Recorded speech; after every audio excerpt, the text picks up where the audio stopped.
प्रेम की होली। गंगा का 17वां साल था, पर वह 3 साल से विधवा थी और जानती थी कि मैं विधवा हूँ। मेरे लिए संसार के सुखों के द्वार बंद हैं। फिर वह क्यों रोए और कल्पे। मले से सभी तो मिठाई के दोनों और फूलों के हार लेकर नहीं लौटते। कितनों ही का तो मेले की सजी दुकानें और उन पर खड़े नर नारी देखकर ही मनोरंजन हो जाता है। गंगी खाती पीती थी, हंसती बोलती थी।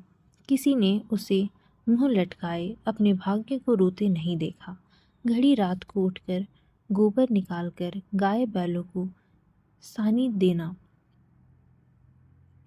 फिर उपले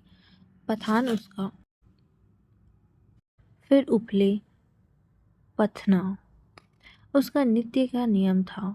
तब वह अपने भैया को गाय दुहाने के लिए जगाती थी, फिर कुएं से पानी लाती। चौके का धंधा शुरू हो जाता। गांव की भवजें उससे हंसी करती, पर एक विशेष प्रकार की हंसी छोड़कर सहेलियां ससुराल से आकर उससे सारी कथा कहती। पर एक विशेष प्रसंग बचाकर सभी उसके वैधव्य का आदर करते थे। जिस छोटे से अपराध के लिए उसकी भवज पर घुड़ियां पड़ती, उसकी माँ को गालियाँ मिलती, उसके भाई पर मार पड़ती, वह उसके लिए क्षम्य था। जिससे ईश्वर ने मारा है उसे क्या कोई मारे। जो बातें उसके लिए वर्जित थी उनकी ओर उसका मन ही ना जाता था। उसके लिए उसका अस्तित्व ही ना था। जवानी के इस उमड़े हुए सागर में मतवाली लहरें ना थी, डरावनी गरज ना थी।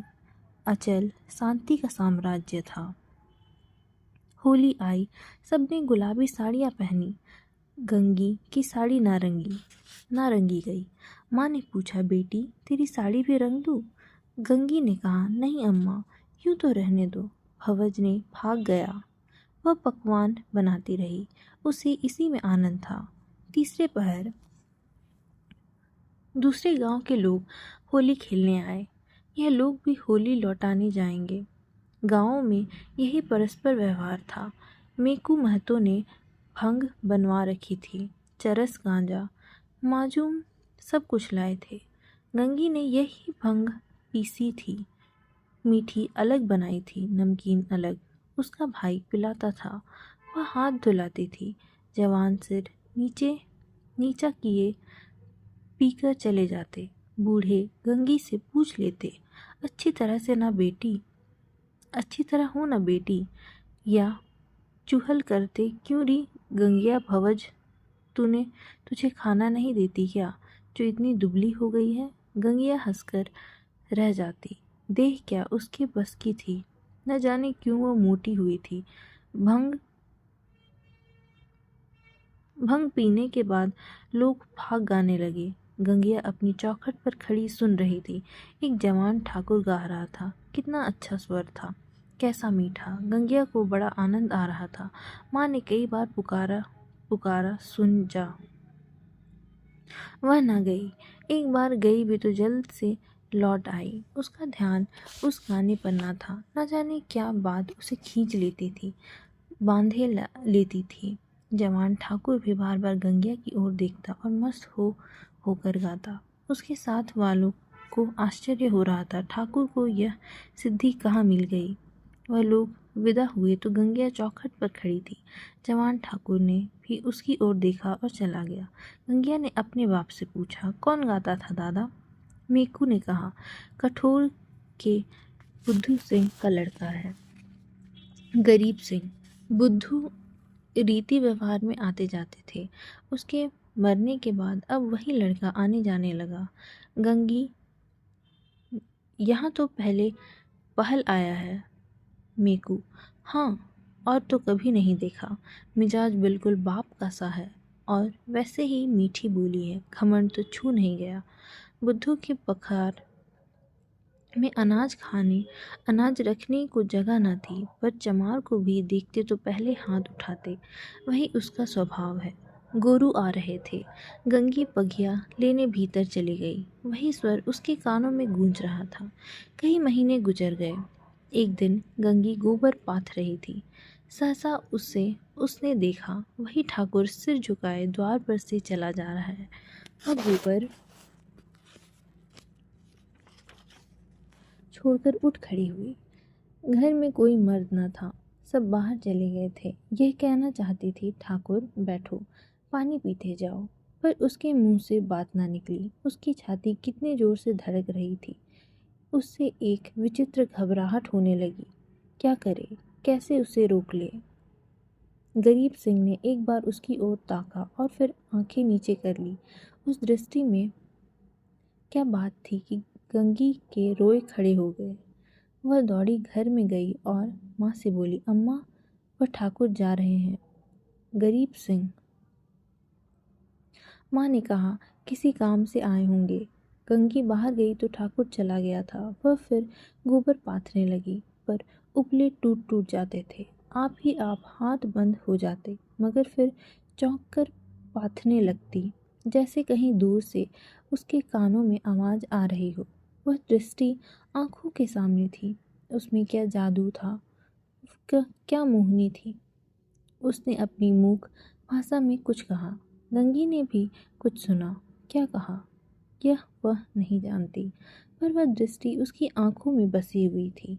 रात को लेटी तब भी वही दृष्टि सामने थी। स्वप्न में भी वह दृष्टि दिखाई दी। फिर कई महीने गुजर गए। एक दिन संध्या समय मेकू द्वार पर बैठे सूत काट रहे थे और गंगी बोली।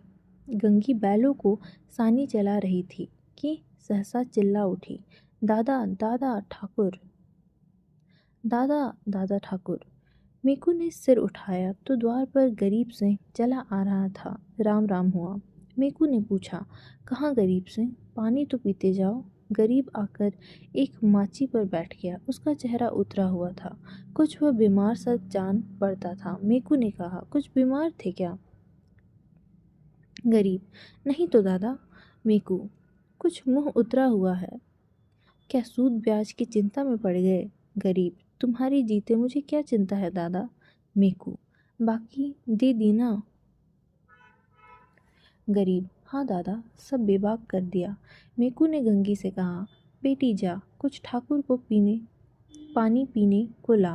भैया हो तो कह देना चिलम दे जाए। गरीब ने कहा, चिलम रहने दो दादा, मैं नहीं पीता।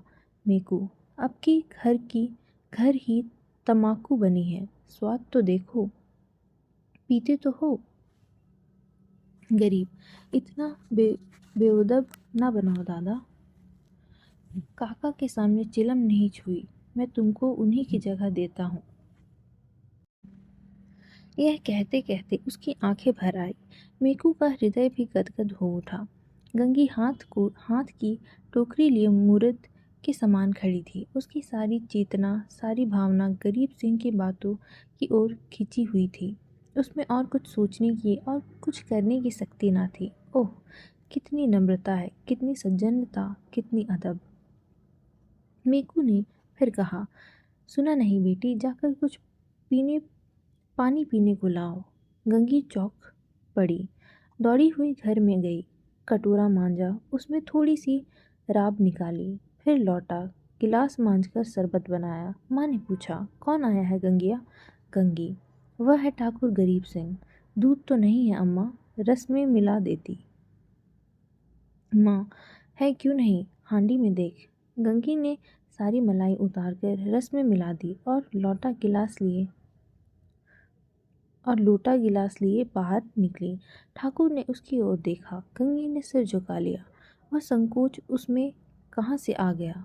ठाकुर ने रस लिया और राम राम करके चला गया। मेकू बोला, कितना दुबला हो गया है। गंगी, बीमार है क्या? मेकू, चिंता है और क्या, अकेला आदमी है, इतनी बड़ी गृहस्थी क्या करे। गंगी को रात भर नींद नहीं आई। उन्हें कौन सी चिंता है दादा? दादा से कुछ कहा भी तो नहीं, क्यों इतनी सकुचते हैं? चेहरा कैसा पीला पड़ गया है। सवेरे गंगी ने माँ से कहा, गरीब सिंह अब की बहुत दुबले हो गए हैं अम्मा। माँ, अब वह बेफिक्री कहाँ है बेटी, बाप के ज़माने में खाते थे और खेलते थे, अब तो गृहस्थी का जंजाल सिर पर है। गंगी ने इस जवाब से संतोष न हुआ गंगी को इस जवाब से संतोष न हुआ। बाहर जाकर मीकू से बोली, दादा तुम गरीब सिंह को समझा नहीं दिया, क्यों इतना चिंता करते हो? मीकू ने आंख फाड़कर देखा और कहा, जा अपना काम कर। गंगी पर मानो वज्रपात हो गया। वह कठोर उत्तर और दादा के मुंह से। हाय, दादा को भी उसका ध्यान नहीं, कोई उसका मित्र नहीं, उन्हें कौन समझाए? अब कि वह आएंगे तो मैं खुद उन्हें समझाऊंगी। गंगी रोज सोचती वह आते होंगे, पर ठाकुर न आए। फिर होली आई, फिर गांव में फाग होने लगा। रमणियों ने फिर गुलाबी साड़ियाँ पहनी, फिर रंग घोल गया। मीकू ने भंग, चरस, गांजा मंगवाया। गंगी ने फिर मीठी और नमकीन भांग बनाई। द्वार पर टाट बिछ गया। व्यवहारी लोग आने लगे, मगर कोठार से कोई नहीं आया। शाम हो गई, किसी का पता नहीं। गंगी बेकरार थी। कभी भीतर जाती, कभी बाहर आती। भाई से पूछती, क्या कोठार वाले नहीं आए? भाई कहता, नहीं। दादा से पूछती, भंग तो नहीं बची? कोठार वाले आएंगे तो क्या पिएंगे? दादा कहते, अब क्या रात को आवेंगे, सामने तो गांव है। आते होते तो दिखाई देते। रात हो गई। फिर गंगी को अभी तक आशा लगी हुई थी। वह मंदिर के ऊपर चढ़ गई और कोठार की ओर निगाह दौड़ाई। कोई न आता था। सहसा उसे उसकी सिवानी की ओर आग दहकती हुई दिखाई दी। देखते देखते ज्वाला प्रचंड हो गया। यह क्या? वहाँ आज होली जल रही है। होली तो कल ही जल गई। कौन जाने वहाँ पंडितों ने आज होली जलाने की शायद बिताई हो। तभी वो लोग आज नहीं आए, कल आएंगे। उसने घर आकर मीकू से कहा, दादा कोठार में तो आज होली जली है। मीकू, दूध पगली, होली सब जगह कल जल गई।